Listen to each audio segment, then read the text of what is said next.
Hello tout le monde, bienvenue dans une nouvelle vidéo. Comment allez-vous? J'espère que vous allez tous bien, que vous êtes tous en belle forme. Aujourd'hui, on va parler sur l'Inter contre le Parma non, c'était pas hier, c'était samedi. Et j'ai regardé le match bien sûr après. J'ai pas regardé le match en direct, j'ai pas regardé le match pendant qu'il jouait, etc. J'ai regardé le match après, donc j'ai regardé pratiquement les meilleures actions, etc. J'ai regardé aussi quelques commentaires de comment est-ce qu'ils se sont bien sûr comportés les joueurs, comment est-ce qu'ils ont fait, comment est-ce qu'ils ont joué, etc. pour un peu me donner mes idées.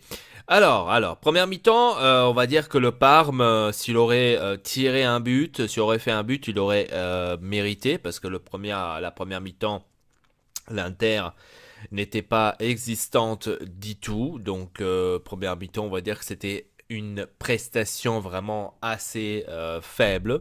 Quand j'avais vu ça, enfin quand j'ai lu ça, je me suis dit ok, je pense que cette année, je pense que ce match-là, on va le foirer aussi, donc on pourra, je pense, l'oublier, etc. Donc je me suis fait déjà des trucs, des films, machin dans la tête, où je me suis dit, je pense qu'à partir d'un moment donné, l'équipe n'a plus envie de faire quoi que ce soit. C'était pas le cas. Alors, deuxième mi-temps, on a vu complètement une Inter différente, une Inter qui s'est proposée beaucoup plus, une Inter qui a beaucoup plus couru de Parme, ça c'était clair. Beaucoup plus d'occasions, je pense maintenant au poteau de Brozovic, l'action avec Vecino quand il a tiré, quand il a fait une superbe passe à Lautaro Martinez, qu'il a raté, etc. Donc ça aussi c'est une chose, voilà, que je me pose aussi des questions. Euh, le but de Lautaro Martinez aussi, très bien. J'ai vu aussi un Angolan qui a bien joué. Un Angolan qui a fait aussi la passe décisive justement pour Lautaro Martinez. Brozovic énorme. Donc Brozovic, ça fait déjà un an entier, même un an et demi entier qu'il est en train de nous prouver que ce n'est plus le Brozovic qu'on avait à l'époque, qu'on avait il y a 2 ans pratiquement, quand tout le monde, moi aussi, je disais c'est mieux qu'on le vend parce qu'il ne sert à rien, c'est un nul, etc. Donc il faut dire que Brozovic est en train de nous montrer carrément la différence de comment on peut s'évoluer d'un côté quand tu fais de la merde à un bon joueur. Et Brozovic, franchement, c'est celui qui m'a beaucoup surpris, qui me surprend beaucoup, parce que je l'aurais jamais de la vie, j'aurais pensé que Brozovic, il se serait repris à ce point pour qu'il puisse vraiment faire ces prestations-là. Franchement, vraiment très très bien. Donc, si on réfléchit à la Champions League, c'était celui qui a couru le plus de toute la Champions League. En Serie A, c'est celui qui court le plus aussi en milieu de terrain. Donc, je pense que ça, c'est des statistiques qui fait quand même réfléchir. Et franchement, je suis très très content de cela, de voir un Brozovic vraiment actif, qui était là, etc. Franchement, très très très bien, très très bien. Le plus faible, je pense que c'était Icardi. Un nouveau Icardi là devant, en parlant maintenant d'attaque. Le plus faible en attaque, c'était pour moi Icardi. Icardi qui ne fout plus rien, qui ne fait plus rien depuis qu'il a parlé de ce renouvellement de contrat. Lavanda qui continue, hier, il a reparlé à nouveau sur ça. Je trouve inapproprié. Je serais vraiment vraiment content si à fin de saison on vend Icardi. Je suis sérieux avec. Il peut avoir le superbe talent. Je suis d'accord avec vous. Ok. Maintenant, ce n'est pas cet énorme attaquant qu'on avait à l'époque comme Milito Palacio. Mais en même temps, si on arrivera à le vendre, je pense que c'est la meilleure solution de cette année. Et je pense que c'est l'unique année qu'on pourrait le vendre. Je suis sincère, je le dis ça depuis quelques vidéos, et je pense que c'est la dernière année qu'on peut le vendre à cette chiffre-là qu'eux ils veulent. À partir de l'année prochaine, j'en suis sûr qu'il va pas nous faire ces mêmes prestations, qu'il va commencer à caler. Moi, je le sens. Hein, donc, si je serais la société, je commencerai à réfléchir bien sur les prochains futurs transferts. Parce que Icardi, pour moi, même si là maintenant il commence à s'améliorer dans les prochaines semaines, prochaines semaines, s'il commence à s'améliorer, euh, je penserai quand même à un petit transfert, à le vendre ou quoi que ce soit, tant que je n'ai pas encore renouvelé. Parce que toutes ces histoires, Lavanda qui parle à Tiki Taka, qui dit des trucs, ouais, sur le renouvellement de Icardi, l'Inter, elle est plutôt du sens qu'elle veut perdre du temps. Il y a plein de rumeurs mauvais qui partent de- qui part tout simplement de toute l'équipe, de los spogliatoio.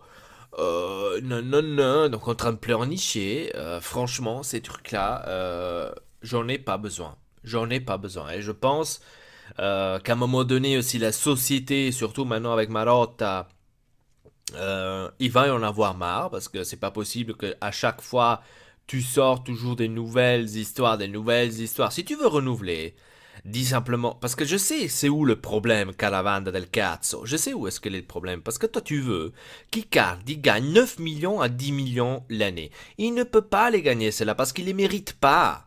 Il les mérite pas. Donc s'il arrive à gagner 7 millions comme dit justement la société qui veut te donner seulement, entre guillemets, 7 millions, c'est cela qu'il faut accepter. Tu fermes ta gueule, tu signes et tu t'en vas. Arrête de chialer toutes les putains de semaines et les week-ends et à chaque fois en train de chialer ici et là, ici. Toi, en tant que capitaine, tu ne laisses pas le bateau, machin. Mais ferme ta gueule. Non mais franchement. Et voilà, donc moi personnellement ces choses-là, j'en ai pas besoin. Voilà, je suis sincère, j'en ai pas besoin. Après, qu'est-ce qu'il y a? Ouais, Perisic, médiocre. C'est aussi l'année comme Icardi pour moi, c'est l'année que on pourrait le vendre parce que franchement, voilà, donc on pourrait commencer à le vendre, tu vois. Bon, il a joué un peu mieux que les autres fois, c'est clair, mais c'est pas maintenant ça qui pourra sauver la patrie, c'est pas vraiment ça qui me fait dire ah, ok tu vas rester. Donc le problème il est toujours là, ils essayent quand même d'en repasser dessus, etc. Mais toutes les années le même problème revient et ça c'est le problème d'Icardi, renouvellement, tout le monde est fâché, ne veut pas, etc. Et ils veulent aussi. Donc ça aussi c'est beaucoup d'histoire. C'est toujours à partir d'Icardi, mais après les autres qui se font conditionner comme Perisic, je le vois pas non plus comme un joueur de l'Inter. Je suis désolé. Ça aussi c'est donc milieu de terrain pour moi le plus faible Perisic. Même si la plupart parlent de João Mario. João Mario que devant le but il a raté ce tir. Ok, donc j'ai vu sur Facebook tout le monde dire ah ouais mais ça c'est la faute de Spalletti, hein, donc pour faire une ironie. Mais le match en général de Jean Mario, il était très bon, donc enfin pas très très bon mais très bon. Donc je ne vois pas pourquoi critiquer Jean Mario parce qu'il a fait un très beau match.